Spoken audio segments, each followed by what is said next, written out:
The rain fell soft that day. Not in sheets, not in thunder, just soft, like a breath held too long, finally exhaled. It dampened the dust of the main road, clung to the porch rails, kissed the tops of heads like a farewell no one asked for. Beneath that weeping sky stood a woman in gray. She wasn't old, though sorrow made her seem so. 24, with wheat blonde hair matted to her temples, feet bare against wet planks, and hands clenched quietly in front of her. Her name was Coraline. No one said it aloud. Not anymore. The platform was makeshift, 3 planks atop 2 crates, and behind her stood a woman who spoke too loud for the mood. Mrs. Larrabee, her mother-in-law, red-faced with spite, pointed one heavy hand toward Coraline, as if displaying a broken chair. She's still strong enough to clean and cook, no debts, no disease. She just can't give no babies. Useless to my son, rest his soul. I'll take $1 and not a penny less. $1 for a day, a week, a lifetime, I don't care. The townsfolk stood back, half under the awning of the general store, half beneath umbrellas of their own decency. No one rushed forward. A few looked to the preacher, who looked to the ground. The sheriff wasn't present. Maybe on purpose. Coraline didn't tremble. She didn't cry. If anything, her stillness unsettled them more than sobbing would have. A girl should wail when she's being sold, they thought. She should plead, resist, collapse. But Coraline only stared beyond them, as if watching something far past the buildings, past the hills, past all of them. Her dress was a dull gray cotton, once white, washed too many times in cold water and sorrow. The hem was torn, the sleeves stitched and re-stitched by tired hands. The rain made it cling to her like skin. She didn't move to shake it off. A man stepped forward finally.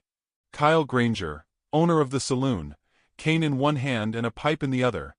"I'll take her," he muttered, dropping a silver dollar onto the board without even looking at Coraline. "Could use someone to mop up the floor and fetch bottles." Mrs. Larrabee clapped her hands once, sharp as a slap. "Sold." Coraline's head did not move. But something behind her eyes flickered. Barely, like the final glow of a fire.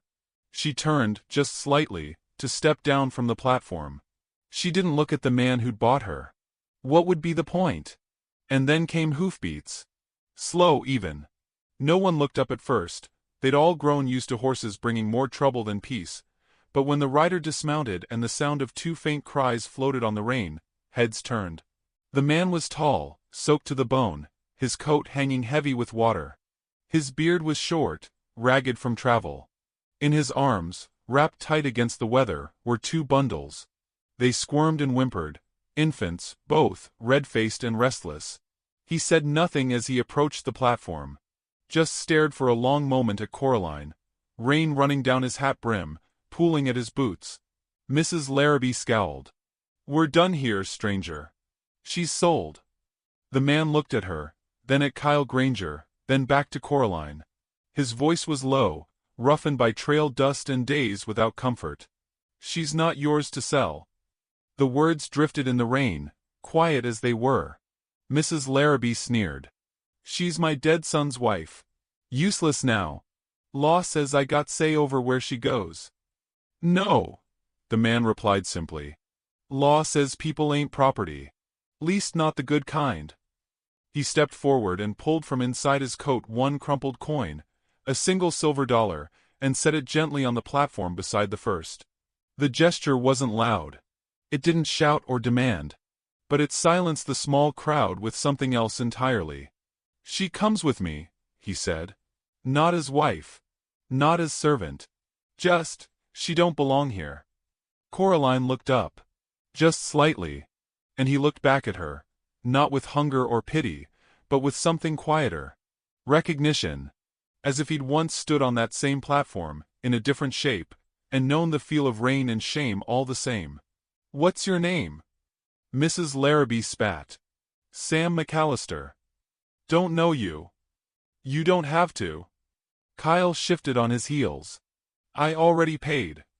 Sam turned toward him. "You want the coin back?" "No," the saloon keeper said after a moment. "Keep it. She wouldn't last long in my place anyhow." Coraline stepped down from the platform. Still barefoot. Still silent. She walked to Sam slowly, each step soft in the mud, her body moving like she wasn't sure she was real. When she reached him, he didn't speak. He just shifted the weight of the babies in his arms so she could help, and she did, gently taking one, her arms folding around it like she was born for it. Her hands, which had been clenched for days, finally opened. The baby stopped crying. No one spoke as they walked away together. The rain still fell, soft and steady. They passed the general store, the blacksmith, the shuttered church. No one called out. Even Mrs. Larrabee didn't scream again. Coraline didn't ask where they were going. She didn't ask who the children were, or why a man like him would offer shelter to a woman like her. She just held the child close and kept walking. That night, she lay beneath a roof that didn't leak, in a room that smelled of cedar and milk. The baby in her arms slept, fingers curled tight around one of hers. She watched it in the dark, unable to sleep, wondering if perhaps this was a dream she'd soon wake from. In the next room, Sam paced quietly with the second infant, murmuring something too soft to be words. No promises had been made. No names exchanged beyond what was needed. But when the wind changed and the rain turned to mist, Coraline closed her eyes and whispered to no one at all. Maybe this time I won't have to leave. And somewhere deep inside, where pain had once laid roots, something small and fragile began to bloom. The cabin sat low on the edge of pine and pasture, its shingles uneven, its windows stubborn in their frames. The rain had passed by the time they arrived, though it left the earth wet and soft beneath Coraline's bare feet. The horse, black and calm, didn't resist the hitching post, and Sam said nothing as he pushed open the front door and stepped aside for her to enter first. Coraline paused on the threshold. She still held one of the babies close to her chest, and the child's breath tickled against her collarbone. Her hair clung damply to her cheeks, and though she had not spoken since the platform, her silence had shifted from numb to alert. She was watching again, as though taking measure of what this place might ask of her. The inside of the cabin smelled of wood smoke, sour milk, and pine tar. It was neither tidy nor filthy, just lived in, like the man who had brought her here. A low fire burned in the hearth, and on the far side of the room, beneath the window, stood two wooden cribs, rough-hewn but solid. One had a quilt draped over the side, faded blues and reds stitched in crooked diamonds. The other held nothing but a folded cloth and a wooden rattle. Sam crossed the room, laid the baby in his arms into the empty crib, and stepped back. He didn't check to see if Coraline followed. She had. She moved quietly, her steps barely creaking, and laid the other twin beside its brother or sister. She didn't know which, and adjusted the swaddle without being told. Sam watched her for a moment, then turned to hang his coat. Rainwater dripped in a slow rhythm from its hem onto the floorboards. "You can sleep in the loft," he said at last, voice low. "It's dry, and the stove heat reaches it some. Ain't got another bed yet." Coraline only nodded. She didn't ask questions. Not yet. The next morning he found her already up, her hair braided neatly, the hem of her dress pinned where it had torn. She had boiled water, cleaned the hearth, and was holding one of the twins while rocking gently on the bench near the window. He didn't say thank you. She didn't ask for it. There was an understanding, faint but certain, blooming between them like frost melting into dew. It had no shape yet, only a rhythm. He would feed the livestock, she would keep the children warm. He would chop wood, she would bake the bread. No formal words passed between them, no declaration of duties, yet each day formed a quiet partnership. Coraline learned quickly. She learned the baby's cries, the difference between hunger and fear, gas and loneliness. She learned which crib squeaked and how to fix it. She didn't ask about the children's mother. Sam didn't speak of her, and Coraline understood enough to leave ghosts alone. She did ask, finally, for the children's names. Sam was sanding down a fence post on the porch when she stepped outside, apron dusted with flour, arms folded beneath her chest. The twins were asleep. "What do I call them?" she asked softly. He didn't look up right away. Just kept sanding. "Jacob and Eli." "Which is which?" He paused, glanced at the open window behind her, then nodded toward the crib on the left. "Jacob's the quiet one. Eli kicks in his sleep." Coraline nodded. That was enough. Some nights, Sam would fall asleep in the rocking chair, one of the babies curled into his chest, while Coraline sat near the fire mending socks or fixing the worn corners of the baby blankets. They didn't speak much, but their silence grew companionable.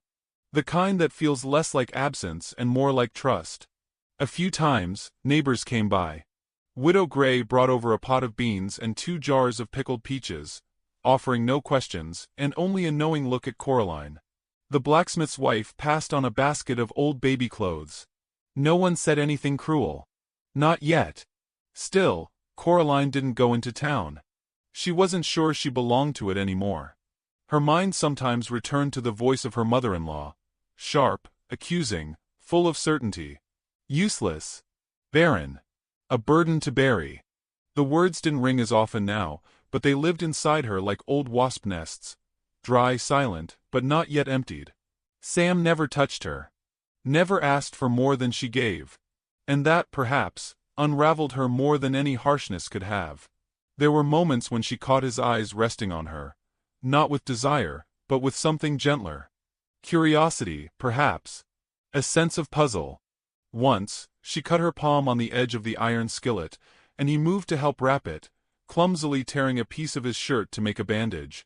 She flinched, not from the pain, but from the nearness. He stopped immediately, handed her the cloth and said, "You don't have to let me." And she nodded. Not because she agreed, but because she didn't yet know how to say thank you for a man who didn't take what wasn't offered. The babies grew fatter with each week. Their cries became less frantic. Coraline sang to them, soft songs she remembered from childhood. Songs that came back like drifting feathers, unexpected and whole.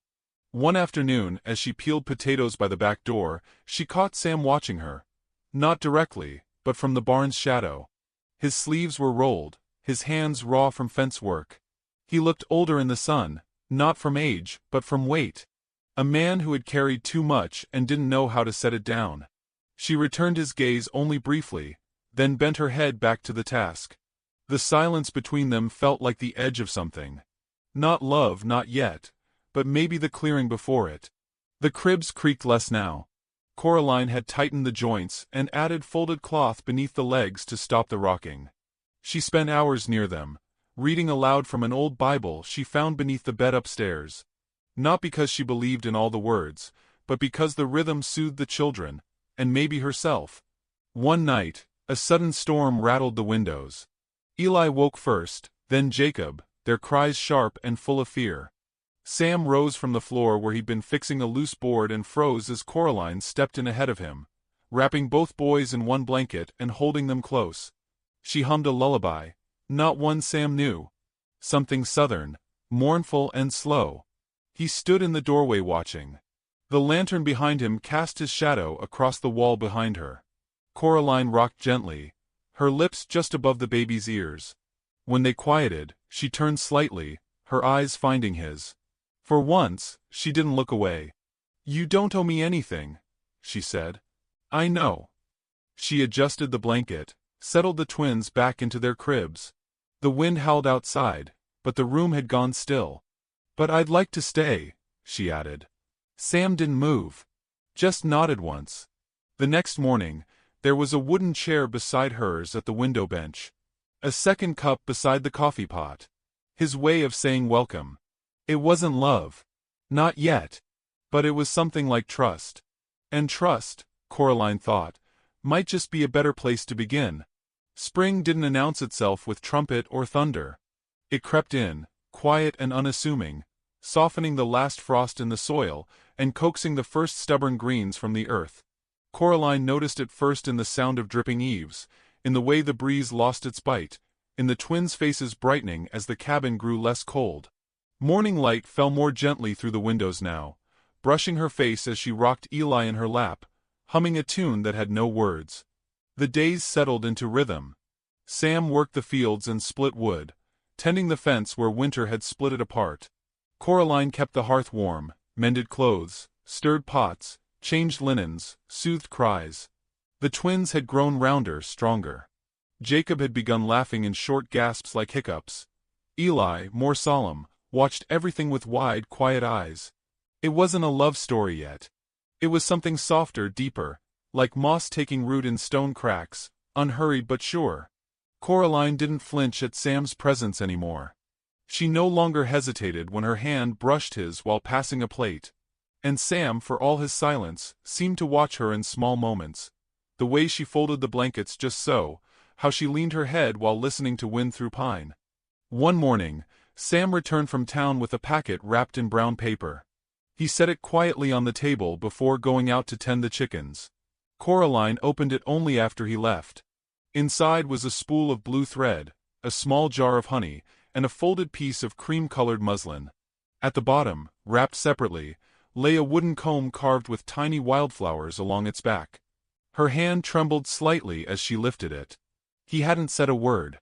But he had remembered the worn hem of her dress, the way she lingered too long over the last spoonful of sugar. He had noticed. That evening, she baked bread with the honey and served it warm. Sam took a bite, nodded once and said nothing else. But the next morning, when she came down the stairs, the comb rested beside her coffee cup. In late April, a storm brought sleet and wind so fierce it rattled the shutters. Sam tried to fix the back window before it shattered. The beam slipped and caught his shoulder hard against the frame.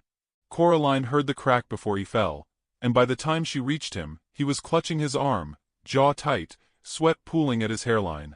He refused help at first. Said he'd manage. But when the pain grew too loud to hide, he let her lead him to the cot by the fire. She fetched clean water and tore strips from her own nightgown to bind the bruised limb. Her hands were gentle but certain. "You've done this before," he muttered, eyes barely open. "I've had to," she replied. That night as he lay dozing, she kept the fire fed and the babies sleeping. She sat close but not too close, listening to the wind drag its fingers across the roof, watching shadows flicker across his face. The next morning, he awoke to the smell of coffee and found her already dressed, spooning porridge into Eli's mouth with practiced calm. She didn't treat him like an invalid, didn't fuss. She simply took on what he could not do, and left no room for pride or protest.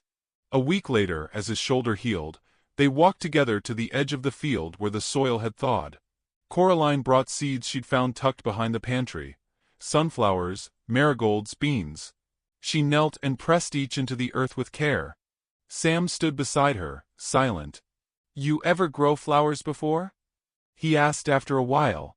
"No," she said. "But I always wanted to." He didn't answer. Just crouched beside her, and handed her a stone from the soil. "You'll want to clear them out. Roots need room." She nodded, adding the stone to a growing pile. On Sundays, they sat on the porch while the babies napped. Sam whittled in silence. Coraline worked a patch into the muslin. The quiet stretched between them like a shawl. Comfortable, warm. Then, one cloudless morning, a letter arrived. Sam took it from the postman without ceremony, broke the seal, and read it twice before handing it to Coraline. His face was unreadable. Hers changed slowly, like dawn moving across the land. It was from her former in-laws. Her husband, Peter, had died in an accident weeks prior. The letter, penned by a cousin on behalf of the grieving mother, claimed regret for past misunderstandings and invited Coraline to return as part of the family if she still desired it. The words were thick with pity and pride. Coraline read it in silence, then folded it neatly and set it aside. She didn't cry. She didn't speak. But something in her stilled. A cold draft seemed to move through her, despite the fire. Sam didn't push. That evening, he went about the chores as usual. But when she didn't come down for supper, he found her sitting in the loft, knees drawn to her chest, eyes wide and distant. "Do you want to go back?" he asked gently. She looked at him as though waking from a long sleep. "They didn't want me," she said. "Not when I was whole. Not when I was bleeding. Only now that I'm alone again." "You're not alone." She studied him. "You've never asked me to stay." Sam looked away. "Didn't think I needed to." The silence between them was no longer warm. It thinned, uncertain.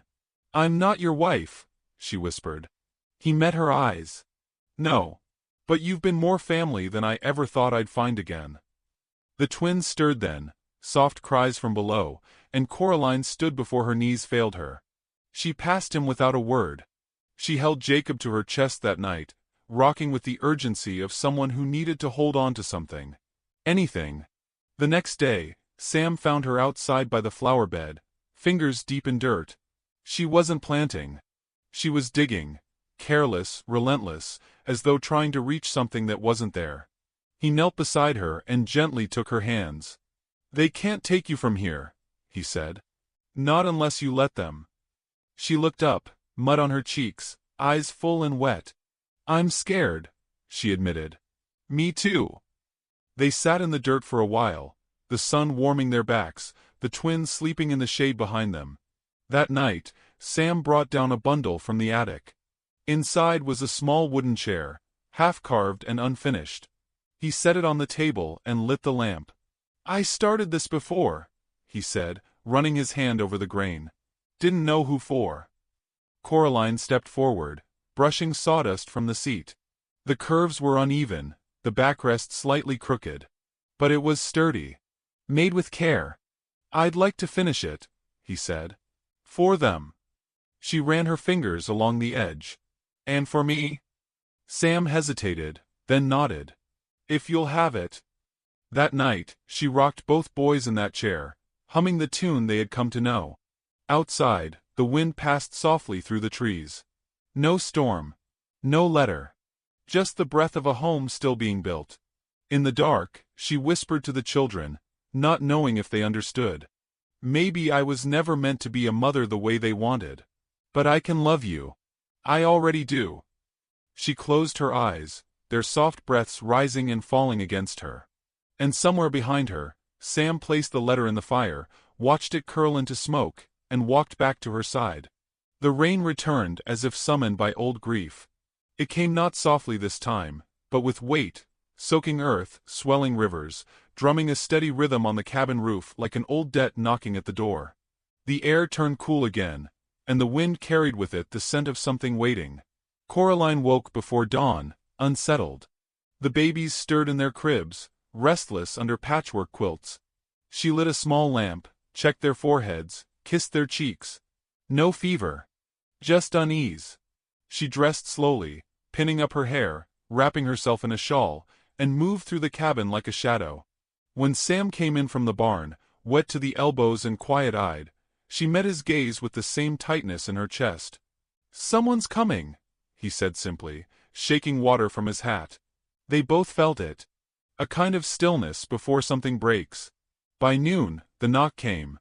Not a timid tap, but a sharp, commanding knock that didn't wait for welcome. Coraline froze mid-step.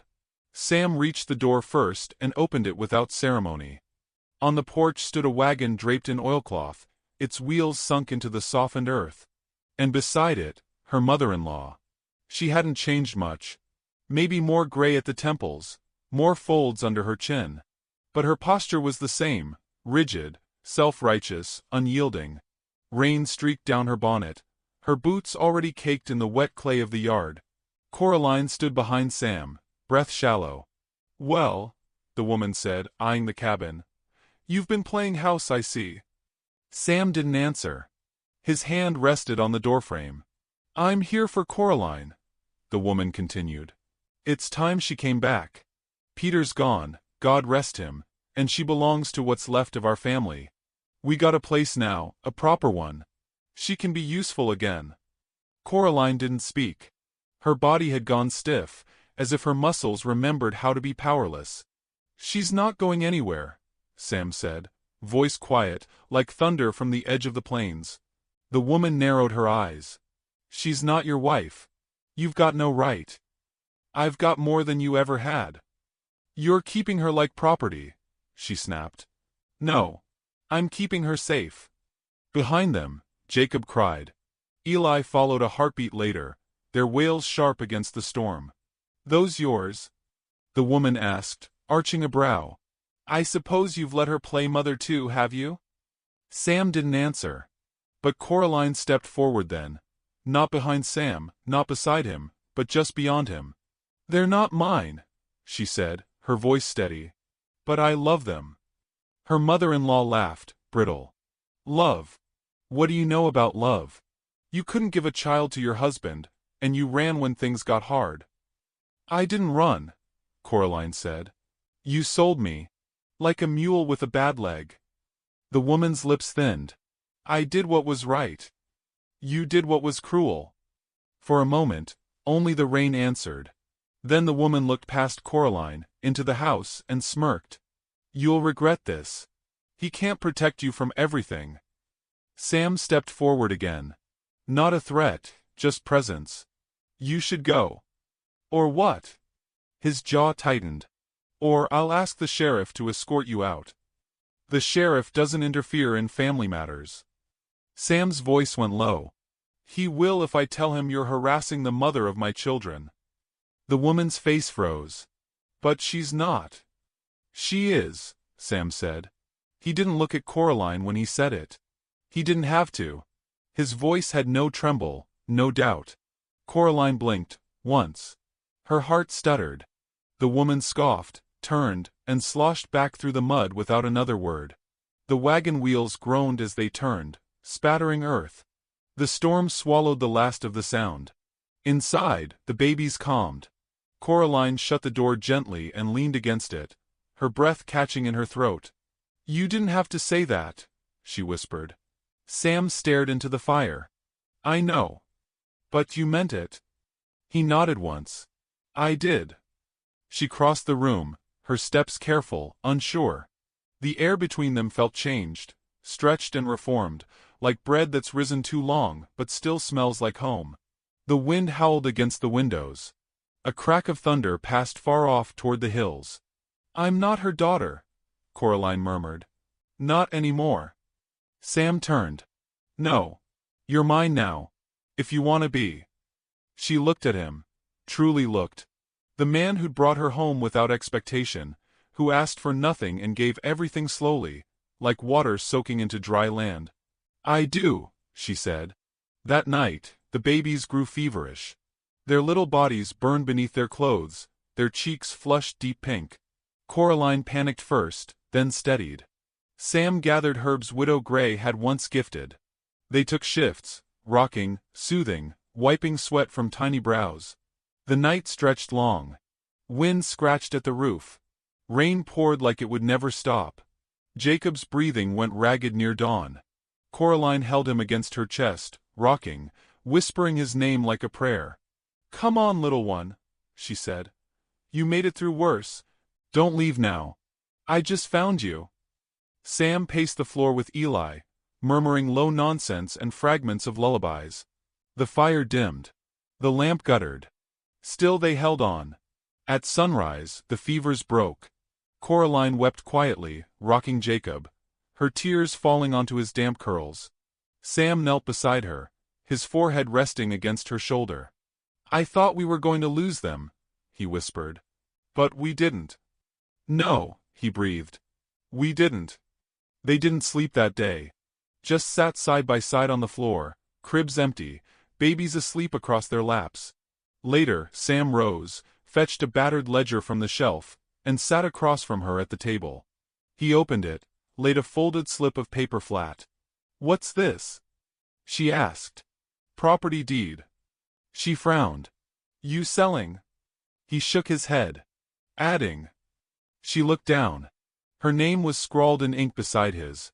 Coraline Eleanor Wren McAllister. The paper shook in her hands. I don't, Sam, this isn't. It's yours too, he said. Always was. I just never wrote it down. She stared at the name. The lines blurred.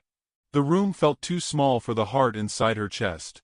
I'm not a wife, she said again, voice trembling. Your family. But I'm. He reached across the table and took her hand.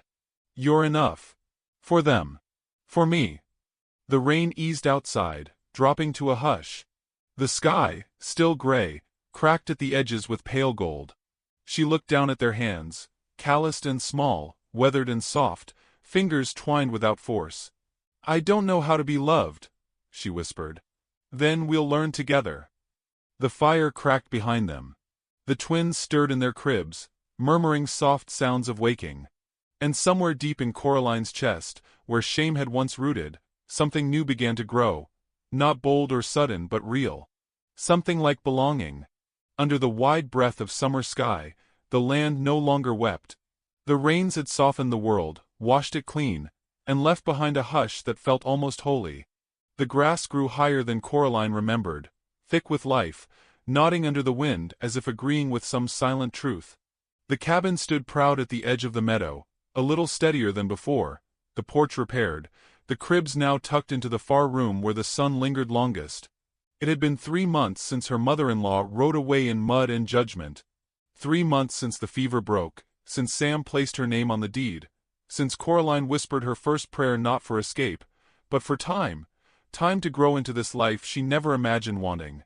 The rhythm of the days deepened. Morning brought birdsong and the smell of coffee, afternoon brought chores and giggles from the twins, and evening fell like a quilt over tired shoulders and 2 rocking chairs. Coraline had started humming again, not just to the boys, but to herself, low, content melodies that filled the space between footsteps and silence.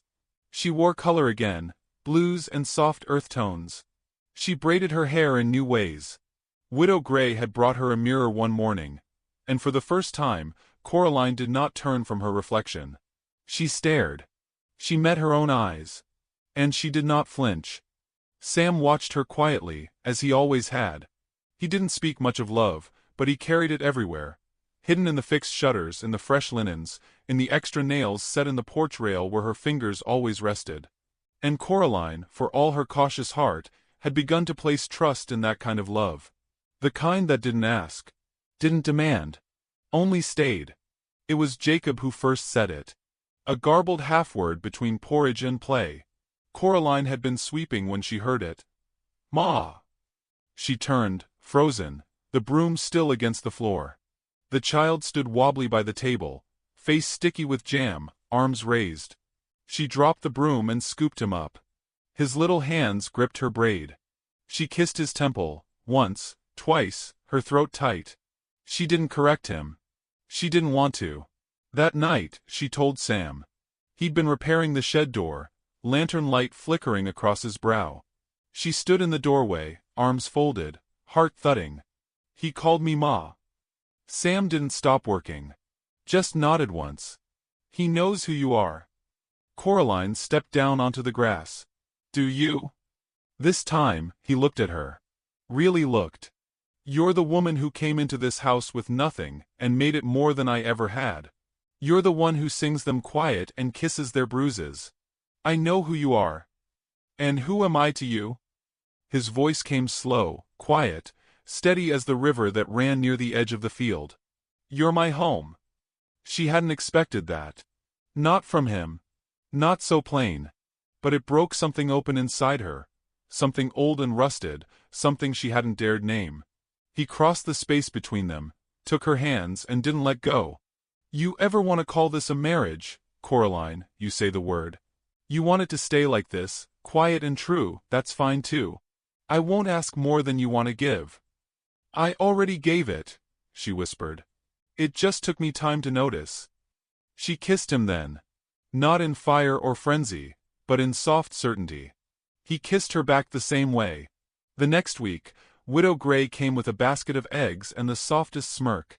"So, shall I start sewing a wedding dress or just bring extra pie for supper?" Coraline laughed, a sound fuller than it used to be. "Just pie. We're already wed in every way that matters." Life deepened, as life does when it's earned. The flower bed bloomed. Sunflowers tall and proud, marigolds golden like memory.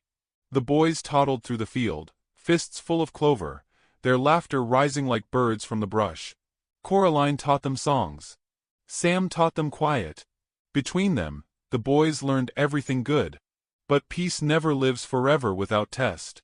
It came on a dry morning, weeks after the harvest was stored, when the earth felt too still. A rider, dusty, urgent, pulled up to the cabin, his horse panting.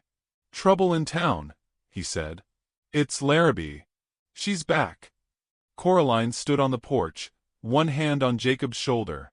Her breath drew shallow. "She's making claims," the man continued. "Says the twins ain't yours. Says you're both keeping what isn't rightfully yours. She's calling for court, papers, signatures, custody. Sam thanked the man and sent him off with water. When he turned back to Coraline, her face was pale. She's going to take them, she said. She won't. She'll try. She tried once. And she failed. But this time she's got law on her side. I've got truth on mine. They went into town the next day. Coraline wore the dress Sam had mended by hand, the one with the sky-blue stitching. Her braid was neat, her chin held steady. Sam wore his good coat, the one he kept for church and burial. They walked into the sheriff's office as the Larrabee woman stood tall and bitter in the corner. She's a liar, the woman snapped. She's no mother. And he's no husband. Those children need proper raising, not this charade. The sheriff held up a hand. Mrs. Larrabee, he said, you filed no claim of guardianship when your son passed. The boy's death certificate lists no heir, no next of kin other than a cousin now dead. Sam McAllister registered the births after his wife passed. He raised them. This woman, he gestured to Coraline, has been their caretaker longer than any other soul alive. She's not blood. The sheriff looked at Coraline then, eyes kind beneath his brim. Miss Coraline, he said, do you love these children? With everything I am. Do they love you? They call me Ma. That's more than blood, he said. That's bond. The gavel wasn't needed. The woman left in fury, coat flapping like a broken flag. No one stopped her. No one watched. Outside, Coraline leaned against Sam's chest, her breath trembling. It's over, he said. For good this time. I didn't think my heart could carry fear and joy at once. It can, he said, and it does. They went home beneath a sky streaked with red and orange, the twins asleep in the back of the wagon. The wind followed them gently. The trees whispered nothing but peace. That night, Coraline rocked the boys on the porch while Sam brought out a small wooden box. Inside were tokens, a baby rattle, a square of quilt, a faded photo of the woman who gave them life. She was kind, he said. But she wasn't strong. You are both. Coraline took the photo in her hands. They'll know her. They'll know both their mothers. Later, she tucked the box under the crib, kissed both foreheads, and returned to the porch where Sam waited, looking out at the stars. We could have lost them, she said. But we didn't. We could have lost each other. But we didn't. He pulled her close. The porch creaked beneath their weight. I think I was waiting for you, she said, even when I didn't know it. And I was building something, he replied, even when I didn't know for who. They sat like that until the moon rose high, until the air grew cool and sweet. Then, hand in hand, they stepped inside. The fire crackled low. The boys dreamed in their cribs. And the cabin, once a shelter of solitude, pulsed now with a kind of love no storm could unmake. In time, they would teach the boys to ride, to read, to pray. In time, Coraline would be called Ma not only by children, but by neighbors, students, and strangers who found comfort in her steadiness. In time, Sam would grow gray and proud beside her, still quiet, still watching. And in time, the story of the woman sold for $1, of the man who saw her not as broken, but as brave, would be told in rocking chairs and front porches, in whispered prayers and newborn names. The rest, they say, is history. And oh, what a history it was!